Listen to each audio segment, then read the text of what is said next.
歡迎來到新興消息頻道，請訂閱頻道，所以大家不要錯過當天最熱門的新聞。我們今天的時事通訊包括以下內容：2025年劇王爭霸賽，楊冪趙麗穎纏鬥10年，最終贏家竟是殺出重圍的她。2025年的電視劇市場看似熱鬧非凡，實則暗流洶湧。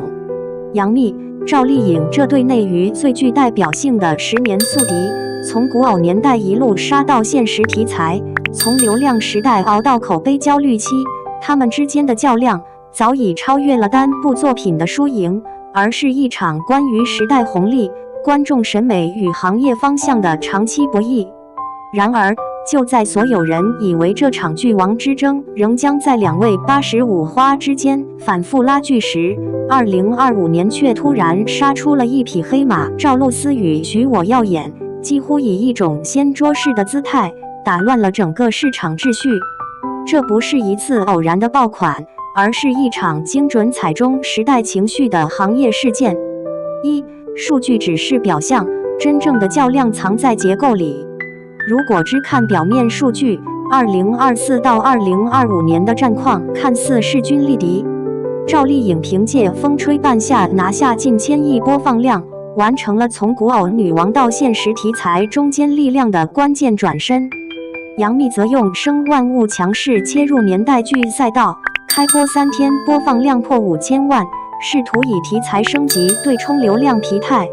但問題在於，這些數據更多來自慣性，而非驚喜。風吹半夏的成功建立在趙麗穎多年觀眾基礎、穩定制作班底和工業化敘事之上，生萬物的起量也依賴於平台重資源傾斜和強營銷護航。他們穩卻不炸。反觀許我耀眼，他幾乎不按任何既定規則出牌，無前期大規模熱搜鋪墊，無粉圈對打預熱，無必報輿論造勢，卻在開播當天直接衝垮平台服務器，即均播放量突破6000萬，16天登頂平台年度劇王。這不是運氣，這是精準狙擊。趙露思的轉型不是換人設，而是換底層邏輯。很多人低估了趙露思這次的危險性，她過去的標籤過於鮮明，甜妹、輕喜劇、觀眾緣好但被認為安全。而許我耀眼中，她飾演的許妍幾乎是對舊標籤的一次公開處刑。這是一個什麼樣的女性角色？她出身並不光彩，履歷充滿漏洞。她對婚姻沒有幻想，把豪門當跳板。她懂規則，用規則，甚至篡改規則。她不是傳統意義上的好女人，甚至在很多橋段中明顯游走在道德灰區。但也正因為如此，她極其真實。最具代表性的是劇中多場婆媳博弈戲，沒有大吼大叫，沒有台詞堆砌，只是一個眼神，一個停頓，一次對手包帶的無意識用力，就把上位者的壓迫與下位者的反擊演得清清楚楚。這種表演不是技巧炫耀，而是對社會結構的理解。把婚姻拍成博弈，許我耀眼為什麼讓人停不下來？許我耀眼最狠的地方不在於劇情反轉多，而在於敘事立場的徹底轉向。他不再把婚姻當愛情終點，而是當成一個利益系統；不再讓女主等待拯救，而是主動布局；不再製造霸總濾鏡，而是把權力關係攤在明面上。許妍與沈浩明的關係更像一場持續升級的商業對抗，兩人在酒會敬酒時的眼神交鋒被觀眾反覆拆解，剪輯成懸疑名場面。更具野心的是編劇設計，每一集片尾都會嵌入真實的財務造假、資本糾紛或婚姻經濟案例，把娛樂內容與現實規則直接對接。觀眾一邊嗑 CP， 一邊補法律常識。這不是寓教於樂，這是娛樂形式的結構升級。從國內報到海外，它已經不是一部普通國產劇。許我耀眼的影響力很快越過了語言與地域邊界。越南網友自發翻譯劇情，泰國粉絲為角色包下地鐵廣告。新加坡留學生凌晨蹲更新。TikTok 全球話題播放量突破11億。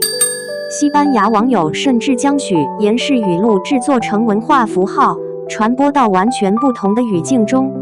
這說明什麼？說明他觸碰到的並不是某一國觀眾的審美，而是當代年輕人對權力、階層關係的共同焦慮。5. 長劇沒落論被擊碎，行業邏輯正在反轉。過去幾年，長劇已死幾乎成了行業共識，但許我要演用32集證明，只要內容密度足夠，情緒張力夠強，觀眾不僅願意看，還會主動加速追劇。更現實的是，他徹底改寫了廣告邏輯，口紅色號直接帶火小眾品牌，翡翠首飾成為高奢爆款，品牌不再是被塞進劇情，而是主動參與敘事。業內測算，這部劇的植入收入幾乎在播出期內就完成回本，這是一次內容主導商業的成功示範。6. 楊冪與趙麗穎的問題不是輸給趙露思，真正殘酷的地方在這裡。楊冪與趙麗穎並不是輸給了趙露思，而是輸給了舊模式的邊際衰減。生萬物被詬病情緒安全，衝突保守。風吹半夏播放量高，但口碑分裂嚴重，被質疑敘事機械。反觀趙露思，她這次壓住的不是觀眾緣，而是風險。有一場戲，許言得知父親私自撕毀錄取通知書，鏡頭對臉，他幾乎沒有台詞，只靠生理反應完成情緒爆發。那一刻，彈幕集體失聲。觀眾很清楚，這不是流量表演。7. 觀眾早就不傻了，行業卻還在裝睡。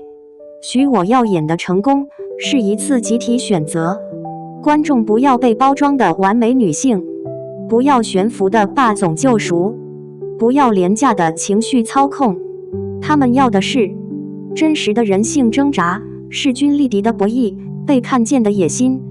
許言那句台詞，好女人的名聲，壞女人的一切，刺耳卻極其誠實。